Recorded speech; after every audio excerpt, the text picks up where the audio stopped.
Sup, Joe?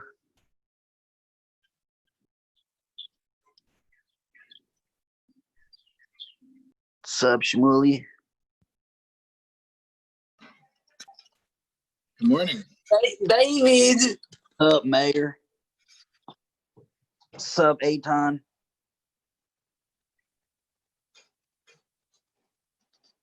What's up, Dallas? All back.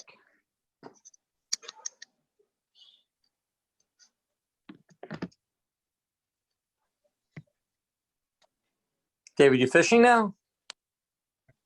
Fishing for mitzvahs. Sadik. What's up, guys?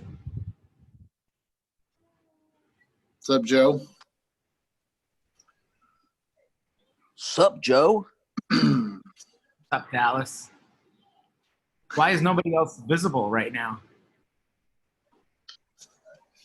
I can't tell you. Oh, there he is.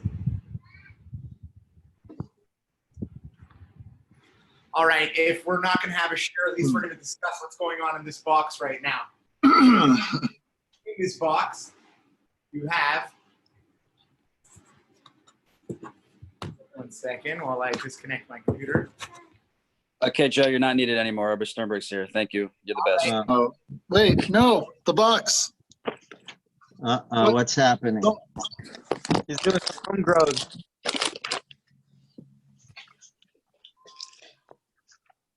Are you drying meat?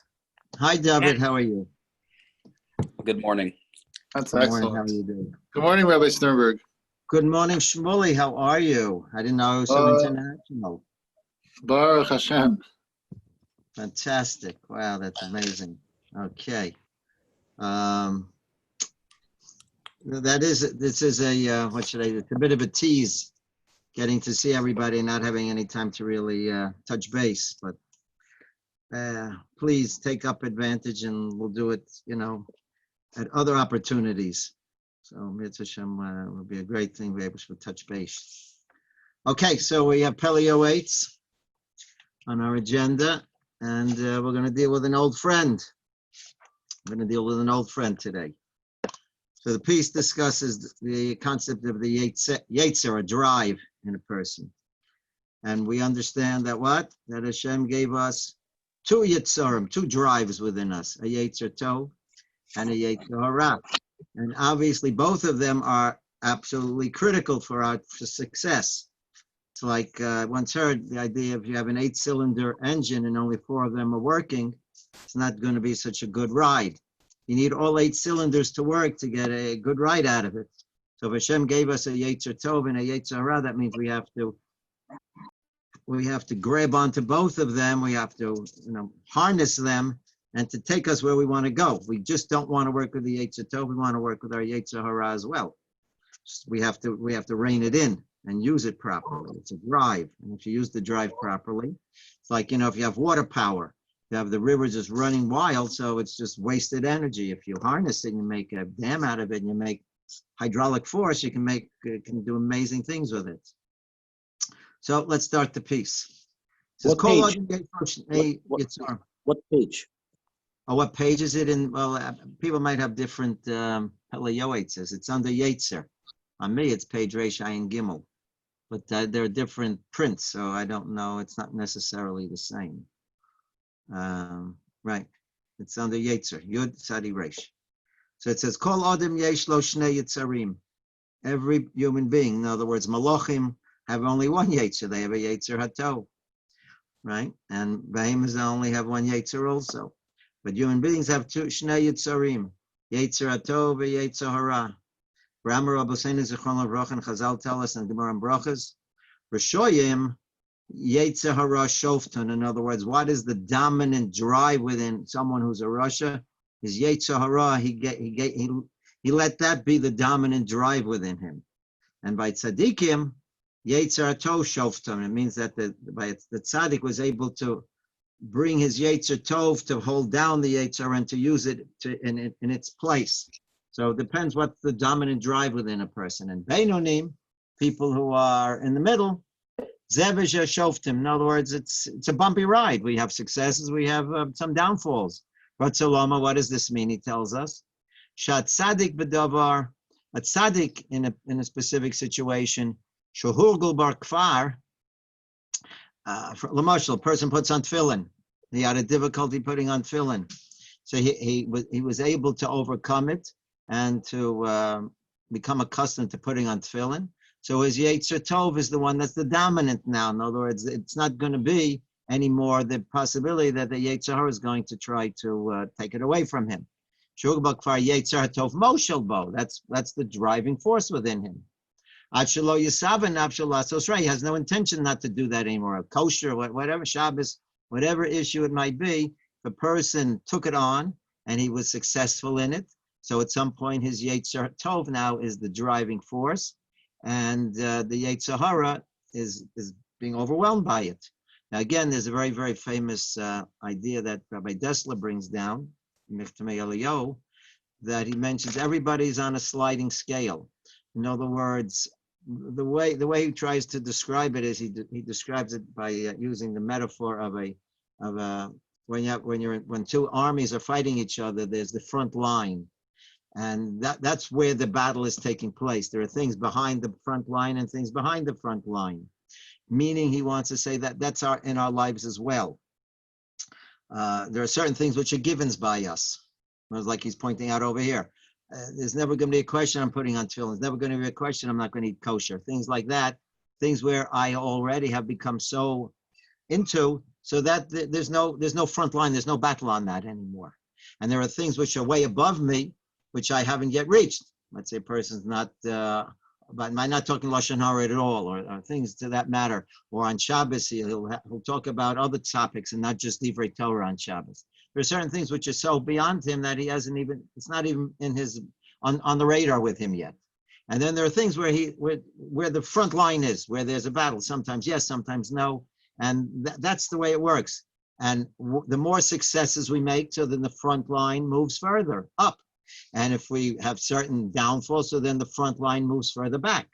And that's the way we are in our lives. That's why it points out that the Navi brings down that we're mahalchim bein ha'omdim. These human beings are always, they're moving. Sometimes you're going up a down escalator, and sometimes you're going up the escalator. It all depends where you're holding. Whereas malachim, they're called omdim. They don't have this tension of Yetzer Tov and Yetzer Hara, so therefore they're in their stationary position. They're not moving. But we as Jews, and we who are being dealt with our Yetzer Tov and our Yetzer Hara, we're always moving up and down, depending on our successes and our disappointments. So this is what he's mentioning over here. So a tzaddik is someone who has become so entrenched in doing the mitzvah, so there his Yetzer Tov has now control over it. Or Rishoyim, but the opposite, people who are Rishoyim, Kivin sha'avru aveiros v'hurgul labehem, people who have done aveiros and they become so accustomed to doing it, nasalem keheter, they don't look at it anymore as something wrong, because I pointed out to you before, because people don't like to feel guilty after a while. They don't want to walk around feeling that way. So then they rationalize and they justify it. They don't think about it even. So it became heter by them. They don't make the effort because they feel, I guess at some point they just became so disappointed that they kept trying and not being successful. So, the front line was just so overbearing to them, it wore them down, that they just, they put up the white flag and gave up. So they don't stop. And the neshama doesn't want to do good anymore. Because he says, Kiderech ish ksil, a foolish person, yashabeinav, he thinks he's doing correct. You reach a point where that you don't see anything wrong in what you're doing. Well, meira el ra, and the problem with that is that, as we're pointing out, the front line, the person keeps losing certain battles, so then the front line keeps moving down and down and down, and then the bar goes lower and lower. So then it's not like it stays in one point. So the person who years ago might have never dreamt of not doing certain things, all of a sudden he's being challenged with it. Why is that? Because we're moving down, like we say in Pirkei Avos, Avera Goreres Avera. Once you're giving the room for the Yetzer Hara to take hold on you, he's not going to stop where he is. He's constantly looking to make the kill. And we have to realize that. And it comes to a point where he's even needing it. He's looking forward to doing the Aveira Chas v'Shalom.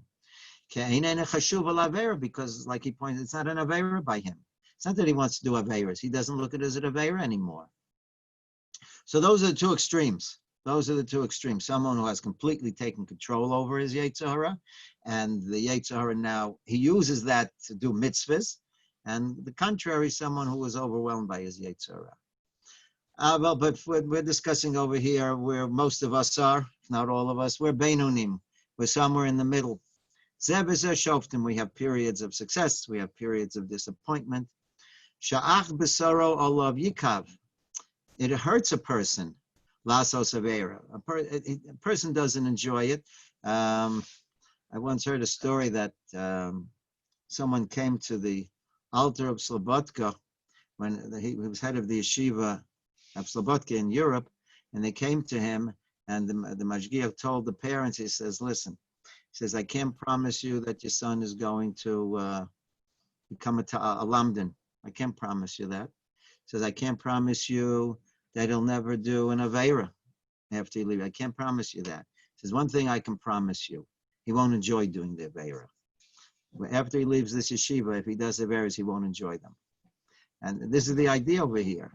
I think he's saying, Beinonim, even if they have moments of weakness and they do the Aveira, they don't enjoy it. It hurts him.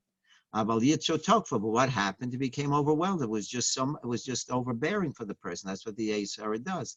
He tries to make things so overbearing for you that you have a momentary moment of weakness. But afterwards, like we'll see, ad sheyavor al daito, until to the point where he pushes you to go against what you would really want to do, val das kono, and to go against the Torah. But as we'll point out later, but after that happens, the person looks back and he's not happy with what he did. Al kagon eila, with people like this, Amru Chazal tell us in the Gemara in Brachos, li'olam yargiz adim yetzer tov al yetzer hara. A person should try to, whenever he's having this moment of temptation, he should try to harness his yetzer tov to push down on his yetzer hara. Ratzoloma, what does that mean? B'machshavos tahoros, start trying to remove, the Yetzer Hara is getting you to focus in on one thing. What you have to try to do is, he's saying, try to bring in other ideas at that moment. Don't just focus in on that. try to bring in things which will help you out. If you're seeing that your enemy is coming to attack, try and think up ways that you'll be able to get out of that. Like he says over here, Shachayiten alibo tainos maspikos. Come up with reasons why you shouldn't go through with this. Sheyesh v'yesh kahena v'kahena lochiyah b'misha. There are many, many reasons why you can come up not to do it. Just think of arguments to counter them. Right? Jews are good lawyers. Come up with an idea why you shouldn't do that. Because by nature, a person would be running to mitzvahs. And when he sees an aveira, that's a red flag, and he knows to stay away. If that is sufficient for him to hold down that moment of weakness from the Yetzer Hara, just think of something. As I said, think of the picture that you have of you by the kosel. Think of the picture that you have when you're learning. Think of the letter that you wrote of who you want to be and what you're looking to do. All those things will act as counteract the Yetzer Hara, because you have to point out to him, look what you're trying to take away from me. You're trying to rob me of what I have. If chas v'shalom somebody was trying to kidnap your child, you would do everything and anything to kill that person, not to let them do that. So a person has to realize if the Yetzer Hara is trying to overwhelm me, he's trying to kidnap me. He's trying to take me away from being me. So I have to be prepared to fight back with all my efforts, to whatever I can do, not just to sit there and lie down. A person can't just be so complacent about it. I have to appreciate that he's stealing me from me. So if that works, that's fine. Bim lav, if that's not sufficient to be overwhelmed, he can't come up with enough counter arguments to be able to hold him back. Then Yasuk B'Torah. What does that mean? He wants to tell us B'Sifrei Musar. In other words, obviously the person has enough, clarity of mind to realize that something's going on in his mind. And therefore, what should he start doing? He should open up a sefer. Again, if you don't want to open up a sefer, then turn on like you have on Torah Anytime, a 2-minute sicha on chizuk, things like that. We have so much availability today. They had very little availability. We have everything and anything. You have partners. I have many talmidim that they go around taking pictures of them putting on tefillin and they send it around. There's so many different things in order to be able to counteract our Yetzer Hara. So that's the idea over here. Should learn some Sifrei Musa, meaning listen to a 2-minute idea to give you chizuk, etc. But kashayitin, call up a friend, let him give you chizuk. Kashayitin leiv lilmod, and so since he wants to now to connect to Torah, or lishmo or listen to it, almanaz to follow through. The Musa nok from Elalev, so Musa has the ability to penetrate. Ad lebeis chalo. In other words, the Yetzer Hara is just a paper tiger. It's set up there. Again, this is a very important idea. When Yaakov Avinu wrestled with Esau's Malach is the Yetzer Hara. So again, if one would think this, I think Rabbi Ruderman brought this down. If one would, take bets on who's going to win a wrestling match between a Malach and a human being, obviously most would bet with the Malach. In other words, where's the fight even? Where's the challenge? So we see from over here, Rabbi Ruderman pointed out, is that the Yetzer Hara is only there to put up a fight with you. He can only push you as much as you let him push you. If you push back and you show your determination to stand your ground, then he has to give up. He is not programmed to push you down. He can't do that. He's going to look for cracks. And if there are cracks, he'll be able to penetrate.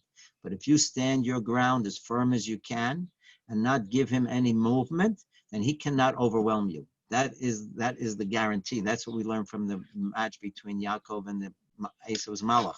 That Yaakov was able to overcome it because Yaakov stood so strong in his connection to Hashem that he gave no room for the Malach to be able to hit him. The Malach was looking for a weak crack. He was looking for some crack in the foundation. Because even if you have an enormous building, you built up so many things, but if there's a crack there, then the chas v'shalom, the whole building can collapse if there's a crack. Just need to hit the right point, and the whole thing can come right down. We have to try to remedy those cracks, not to allow that there should be any chas v'sholom weak links in us. So this is what he's telling us over. And Musar has the ability to penetrate. So if the Yetzirah is coming out firm as a rock, it'll take it right down. In Barzel mitpotetz, it'll crack open. Im nitzcho, so then the Gemara continues. Im nitzcho mutav, if that works, then that's great.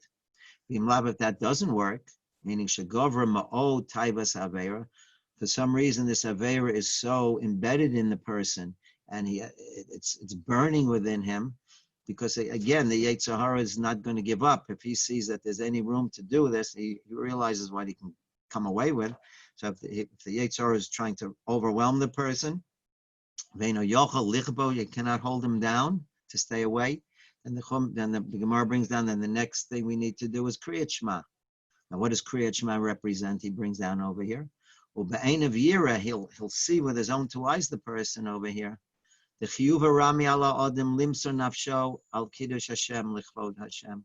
We say B'chol Nafshecha, a person is obligated to give his life L'man Kiddush Hashem, right? Like in the Gemara in Brachos, where the Talmidim has Rabbi Akiva. How far when the Romans were executing Rabbi Akiva, how far are you going, Rabbi Akiva? So he said, what do you mean? In my whole life, I've been saying, B'chol nafshecha, that I'm prepared to give my life for HaKadosh Baruch Hu, and now I have that opportunity. It's like they want to bring down, when you're signing checks. So now I have to make good on that check. I promised Hashem that I'm prepared to give my life al Kiddush Hashem. So now I want to make sure that check is valid, and not just a forged check. It's real.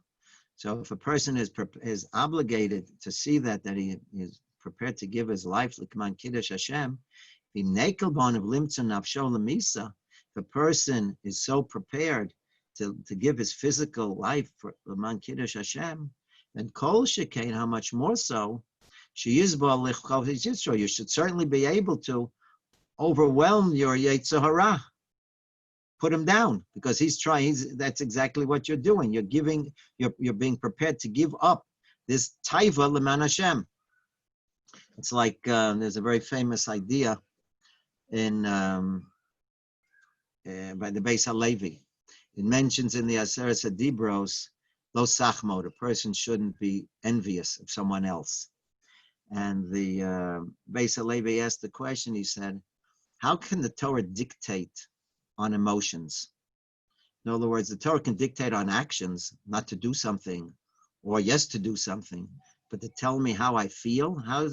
That's a personal thing. It's almost, how do you control feelings like that, right? In other words, the Torah can tell me, well, don't act out that jealousy in any way, but not to have feelings of envy. How does the Torah have the right to legislate such a thing?" So he gives a very interesting metaphor. The metaphor is, he says, let's say a person sees on the other end of a frozen lake an enormous amount of money. So he starts running across the lake to get that money. Then all of a sudden he starts hearing cracks in the ice. And all of a sudden the person now is no longer focused on the money, but rather he's focused on, well, I'm trying to save his life now, because he feels if that ice cracks, he's going under. He's not going to be there anymore.